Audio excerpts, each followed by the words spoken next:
I am ashamed to be a British Pakistani is a question. So a lot of people are pointing at the Pakistani flag flying over Westminster Abbey, claiming it's proof that the Pakistanis are taking over England. But let's step back for a moment and ask, why is that flag even there? The truth is, it's not a Pakistani taking over England. It's England showing off of what it took over first. The British Empire colonized the Indus Valley in South Asia, educated Jinnah and Nehru at Oxford and Cambridge, and sent them back and orchestrated the partition. We divided the land, we drew the maps, and in the end we granted independence to the very nations we had first occupied and colonized, civilized. And because of that, every Pakistan Independence Day, every India Independence Day, every Commonwealth Day, we fly their flags over Westminster Abbey.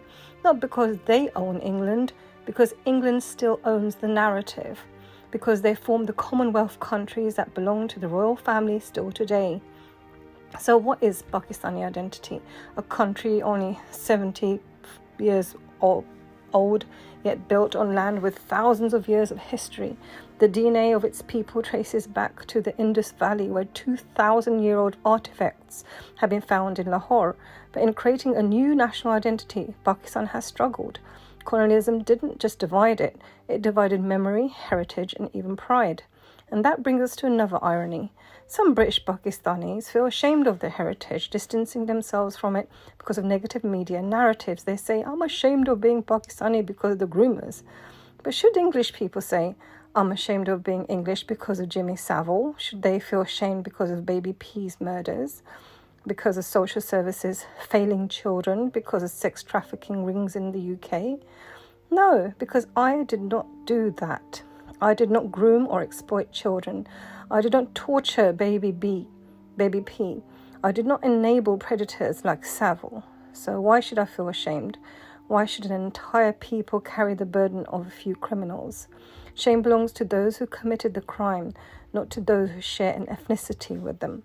Identity is complex. It is shaped by history, by colonialism, by narratives that are told about us rather than by us. And yet over Westminster Abbey the flags fly, a reminder not of an invasion, but of an empire that never quite let go of its pride. Now that's the real irony. Should I be ashamed of my Pakistani identity? It seems to be intrinsically linked to the place I was born in, England and the British Raj. No, I'm not ashamed, because I'm responsible for my actions and they are for theirs. Thank you for listening. See you in the next episode.